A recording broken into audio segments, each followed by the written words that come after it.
Louisiana Congressman Garret Graves, a Republican representing the 6th District of Louisiana, has become a flashpoint in the debate over how to draw Louisiana's congressional map.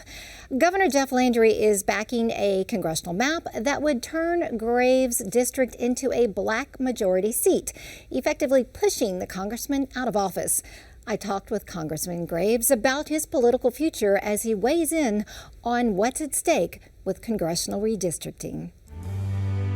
How do you feel about Governor Jeff Landry's backed proposed congressional redistricting map that essentially eliminates your district as you know it? Yeah, well, hey, thanks for the opportunity to join you, and I appreciate the question. Look, so I think what's most important is that congressional maps and districts shouldn't be about an individual person or incumbent protection. Like, if things don't work out for me, I'll be fine and I'll land on my feet. One of the fundamental flaws with the map that has been put out is that it takes the capital region and it splits it up into 4 different congressional districts. And what that does, it may sound, oh, wow, we're going to have 4 people representing us. But what it does is it actually dilutes the role of the capital region, and it dilutes sort of the priorities of the capital region. Do you support the creation of a second black majority voter congressional district? So I think what you need to do in a case like this is, and I've heard people say, well, look, nearly 1/3 of the population of the state is black, therefore at least 1/3 of the seats need to be black. What you've got to do is you have to apply the criteria that's in the law. And you're exactly right. One of the criteria is race. That's one of the factors. You're not allowed to split or dilute race. And so there's no question that the New Orleans area has a high concentration of minorities, as does some areas of the Baton Rouge region. And so, look, I'm not a demographer. I think what they need to do is just take an honest approach in applying the principles of compactness, of communities of interest, and of racial considerations. And if that results in majority minority districts, then that's what it is. But I think where you get into trouble is you start coming in and gerrymandering. And just to remind you, in the 90s, the Supreme Court of the United States stepped in not once but twice and threw out districts that were racially gerrymandered. Do you believe that this proposed congressional map that the governor is backing, the one that changes your congressional district, do you believe that's gerrymandering? I don't think that it passes the laugh test, much less any true jurisprudence or legal principles for redistricting. And I know that some folks can say that it eliminates our district. I would actually argue that it actually eliminates all the districts. I mean, it makes changes all over, and it certainly doesn't meet the legal criteria for redrawing maps. I think that the map that we ran under in 2022, I like that district a lot. I think it follows the mapping principles, the redistricting principles. And, one of the things that I'm really proud of in regard to performance of our team is that nearly 81% of the voters in that district voted for us, which was the highest in the Louisiana delegation, showing that we're actually delivering on priorities for the folks that live in those 12 parishes, which I couldn't be more proud of.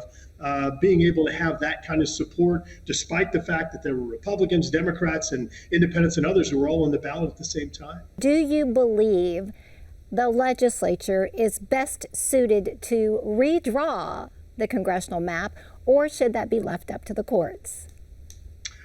I think that the legislature should, and just quickly tell you why. There is one place in the Constitution of the United States where it reserves specifically for state legislatures a responsibility or authority, and it is this.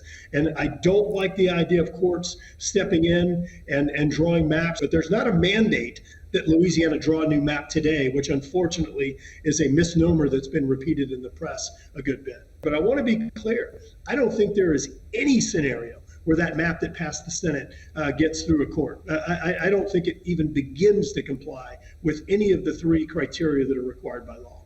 We are in the midst of a special session dealing with redistricting, but the governor has also pushed some other initiatives, one of which is the proposed elimination of our open primary system as we know it. How do you feel about that? I am absolutely opposed. I think it is an awful idea, and I'll explain why. Look, one of the greatest things, Louisiana does have a unique system with our open, or sometimes known as a jungle primary. But one of the greatest things about it is that when we run for office, we get to go out and try and attract the votes of every single person in the district, everyone.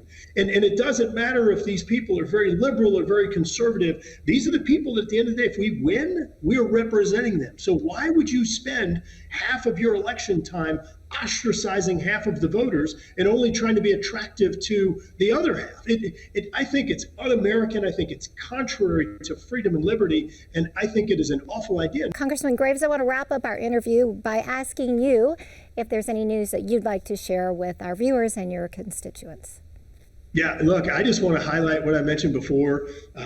We're at a place now in Louisiana's delegation to where, for the first time in any state in American history, we have the Speaker of the House, we have the Majority Leader, and within a year, if I play my cards right, and if ultimately these maps reflect some degree of sanity, I could be chair of the Transportation and Infrastructure Committee, which is not just roads, bridges, traffic, airports, transit, things like that, but it's things like FEMA and disasters. It's things like the Corps of Engineers and coastal restoration, hurricane protection, flood control. It's pipelines, it's economic development, it's Coast Guard, it's rivers and ports. So really, really excited about the opportunities that are on the horizon for our delegation and really helping to address some of Louisiana's long-standing problems like coastal restoration, the resiliency of our communities, addressing some of the worst traffic jams in America in Baton Rouge and in New Orleans, getting a new bridge on I-10 in Lake Charles, a lot of these things that really have been problems for decades. So excited about that and excited about the progress we've been able to make